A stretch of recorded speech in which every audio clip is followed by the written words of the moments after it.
चला आता आमचं हे सोडलेलं आहे ठिकाण, कारण आम्हाला त्या अयोध्येला आपला हा ब्लॉग चालू होता अयोध्याचा. आता आम्ही काशी सोडणार आहे आणि आता त्याच रेल्वेने परत अयोध्येला चाललोय. आता आम्ही चाललोय काशी सोडून अयोध्येला. हे काशीचं रेल्वे स्टेशन आहे बनारस जंक्शन. नरेंद्र मोदी तर्फे यांच्या हस्ते इथं उद्घाटन झालं होतं. आता आम्ही चढलोय त्याचं आणि आता आम्ही एन्जॉय घेतोय, कारण आज सकाळीच उद्घाटन झालेलं आहे आणि आता आम्ही सगळी वरती चाललोय. उद्घाटन झालं आणि आता आम्ही चाललोय अयोध्येला. नाही इथं लिफ्ट पाहिजे होती, आपल्याला भीती वाटते आपल्याला.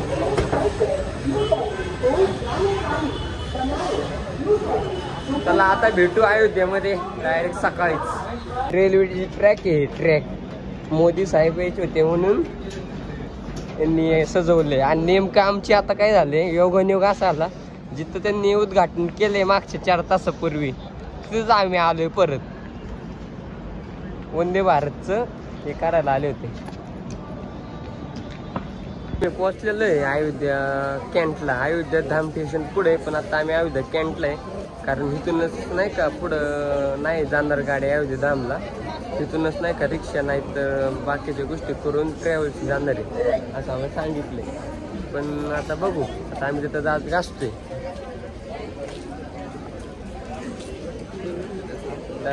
आता. उद्या बघू आपण. अयोध्या कॅन्ट आहे, अयोध्या धाम पुढे. आता आम्ही चाललोय अयोध्या कॅन्टवरून अयोध्या धामला ट्रॅव्हल्सने. रेल्वेनेच जायचं होतं पुढच्या अयोध्या धाम स्टेशनला, पण काही तर प्रॉब्लेममुळे आता ट्रॅव्हल्सने जायला लागते. इथं बसा.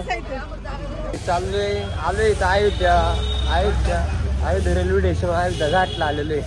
तिकडं अयोध्येला 2 रेल्वे स्टेशन आहेत नाही का, अयोध्या धाम आणि अयोध्या कॅन्ट म्हणून आहे.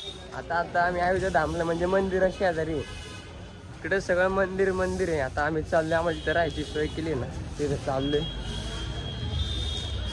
इथं घरं कमी मंदिराची असतात का नाही, गल्ली बघू काय होते. आम्ही नाही का आंघोळ फ्रेश मस्त झालेलो आहे, जरा वेळ आराम केला आणि इथं आम्ही थांबलो होतो आंघोळीसाठी. नाश्ता दुसरीकडे, आता तिथं जाऊन नाश्ता करायचा. त्याच्यानंतर बॅगा परत रेल्वे ठेवायला जायची, कारण रेल्वे येऊन थांबणार. त्यात बॅगा ठेवून परत मंदिरात पाया पडायला जायचे आणि नंतर परत 7 वाजता आम्ही पुण्यासाठी परत निघणार आहे आणि परत 36 तासाचा प्रवास करायचा. तासचं नियोजन 2 दिवसात पुण्यात. आणि आम्ही इथं थांबलो होतो या आश्रममध्ये आंघोळीसाठी, फक्त आंघोळीसाठी होती. गरम पाणी होतं मस्तपैकी, हिटर होतं. आता बघू, दर्शन दाखवतो. तिथं मोबाईल नेऊन दिला तर पाहू. ते काय इकडं इथून राम मंदिर लांब आहे, 4 किलोमीटर आसपास आहे. आम्हाला गाडी नाही का करून जायचे. आणि ते एवढं डेंजर आहे ना, एक जण म्हणते 500, एक जण म्हणते 600च्या रिक्षात बसले म्हणते 500. आता मी एकटाच आहे रिक्षात. इकडं सगळे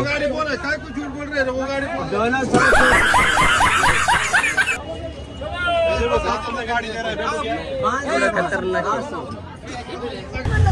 आता आम्ही रिक्षा घेतलेली आहे आणि रिक्षा आपल्याला पडली 600 रुपयाला. आणि यांच्यात तालमेल नव्हता म्हणून हे झालेलं आहे. त्याच्यात नाही तर रिक्षा ऑलमोस्ट कॅन्सलच होणार होती, पण तालमेल नसल्याने आम्हाला रिक्षा मिळते. आता आम्हाला इथं किती फिरवणार आहे आपल्याला?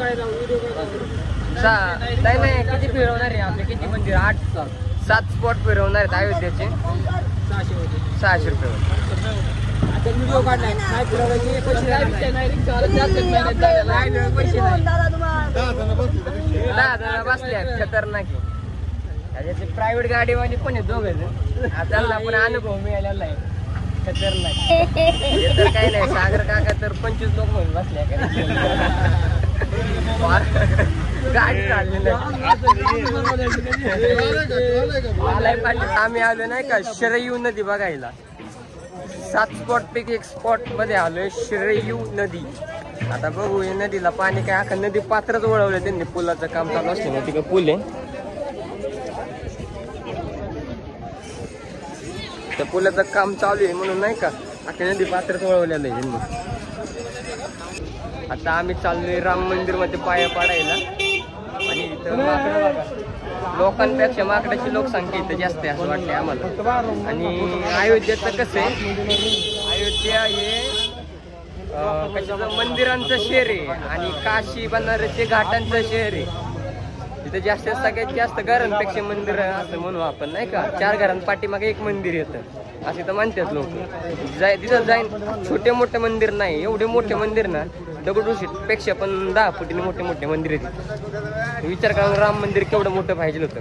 आपण जर राम मंदिर मोठं बांधलं तर त्यासाठीच बांधलं असं की त्यापेक्षा पण मोठं काय झालं माघारी आम्हाला पाठवले. कारण तर मोबाईल जमा केल्याशिवाय आतमध्ये एंट्रीच नाही. बटनाचा मोबाईल फक्त एंट्री, जेव्हा आपल्याला तिथं मोबाईल जमा करावा लागणार आहे आणि काय फुटेज काय आपल्याला मिळणार नाही. त्याच्यामुळे विशेष संपला. दर्शन फिरशन सगळं झालेलं आहे व्यवस्थित. आता आम्ही चाललोय बाहेर जायचं ना, तर बाहेर जायचं एक्झिट गेटने. तर एक्झिट या साईडला आहे का पण फोटो आतमध्ये जायला काय मोबाईल घेऊन जायला परमिशन नाही. त्याच्यामुळे तुम्ही काही असं करू नका. कारण आपल्याला वाटतं ते लॉकरला काही लक्ष नाही दिलं तरी पुढे चेकिंग होत नाही. तिथून मागे रिटर्न पाठवतात. आमच्यातल्या काही लोकांना पाठीमागं पाठवलेले. तर तुम्ही कोण मोबाईल घेऊन आता जाऊ नका, नाही तर माघारी दर्शनाच्या लाईनीतून यावं लागते. कारण आपल्यासारखे ते स्ट्रिक्टली बरंच मोबाईल काही इथं गाड्याची परमिशन नाही. त्याच्यामुळे तुम्ही मोबाईल घेऊन जाऊ नका. काय होते पुढं अजून 2-3 ठिकाण राहिले फिरायचं, तिथं आम्ही जाणार आहे. त्यानंतर संध्याकाळी रेल्वे आम्हाला पुण्याला जायला. तर बघू किती सांगितलं तरी ना आपली पोरं काय ऐकत नाही. कारण ह्यांनी मोबाईल नेलं होतं, सात्याकानी त्यांनी मोबाईल नेलं होतं, सागराकांनी पण मोबाईल नेला होता. ह्यांना निम्म्या लाईनीतून मागे यावं लागलेलं आहे. आता आम्हाला कळेल कारण ती पुढं होती आमच्या, आम्ही पाठीमागं होतो. आणि तो डायरेक्ट अडवलं जातं नाही का. जेव्हा जास्त गर्दी झाली मंदिरात तर अडवतात डायरेक्ट. त्याच्यामुळे 11च्या आत आणि 2च्या नंतर दर्शन करायचं, नाहीतर 2-1 तास तर तुम्हाला तुमचा टाइम जाणार आहे. आणि इथं आता प्रसाद वाटतं फुकटचा, तो ताणून घेतो आता आम्ही. असले गव्हर्नमेंटचे रिक्षा इथं फक्त गव्हर्नमेंटच्या रिक्षांनाच परवानगी आहे. प्रायव्हेट बाहेर राहतात तिकडे नाही का रस्त्याच्या पलीकडे. आमचे प्रायव्हेट असल्यामुळे आम्हाला आता गव्हर्नमेंटची रिक्षा करून हनुमानगडीला जायला लागते. तिथून तो आम्हाला गेला येणार आहे, तो रिक्षावाला आम्ही ठरवला तो.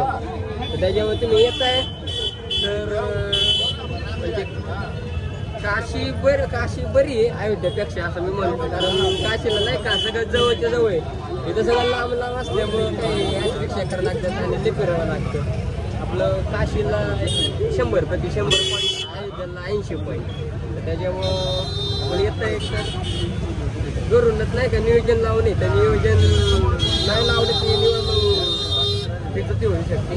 तुम्ही आपलं घरूनच नियोजन लावून येतो. आम्ही नाही का राम मंदिरातून आलेलो आहे आणि हनुमानगडी जे मंदिर आहे तिथं आता पाया पडायला चाललोय. याच्यानंतर अजून घनश्याम काही एक मंदिर आहे तिथं चाललोय. आणि आपण हे पण घेतलेलं आहे नाही का, 2 राम मंदिर घेतले चांगल्या रुपयामध्ये मिळते पैसे. म्हणलं घेतलं कारण तिकडं काही घेतलं नव्हतं प्रसाद म्हणजे, त्याच्यामुळे आपण इकडे प्रसाद ते पण घेतले. आता बघू काय होते पुढं. बुक तरी एवढी लागली लवकर लांब आहे अजून. आमच्या हनुमानगडीचं सुद्धा नाही का दर्शन झालेलं आहे. आता बघू शकता मंदिराच्या आता राऊंड मारतो. खूप गर्दी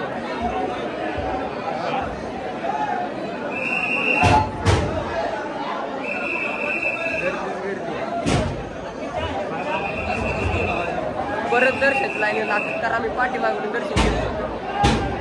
आता आम्ही चाललोय नाही का असंच फिरत जिथं आम्ही थांबलोय ना त्याच्या पाठीमागं. आणि इथं जे तुम्हाला पाठीमागची पोरं दिसतात ही पण सुद्धा नाही का शाळा शिकतात. पण शाळा शिकतात कुठं अशी आश्रम म्हणा, जशी मस्जिदमध्ये पोरं शिकतात त्या टाईप अशी पोरं पण शिकतात.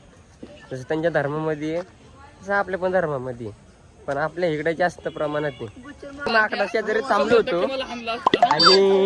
आणि माकडला चांगला हिसकवला. माकड सांगावं आलं घ्यायची फाटून हातात आली.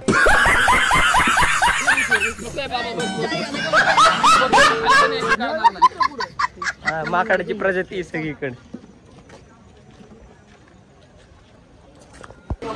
आता अयोध्येचा ब्लॉग एंड करणार आहे कारण बराच वेळ झालं.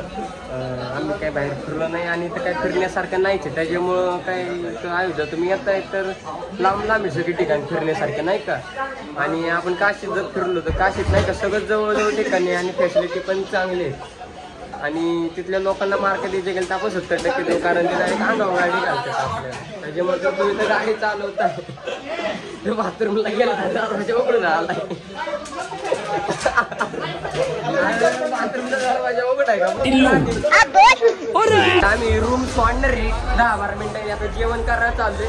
जेवण झालंय का आम्ही रूम सोडून डायरेक्ट रेल्वेला बसणार आहे. त्याच्यानंतर डायरेक्ट एंडिंग ब्लॉग येईल. नंतर आपले काही ब्लॉग पडणार नाही. बघू आता काय होते पुढे. आता फायनली नाही का रूम आम्ही सोडली. आता चाललोय आता रेल्वेत बसायला. तर आपला जो अयोध्येचा ब्लॉग एवढा काही खास नाही झाला, कारण इथे फिरायला काही जागाच नाही. आता आपण चाललोय रूम सोडून. तर बघू पुढं काय होते.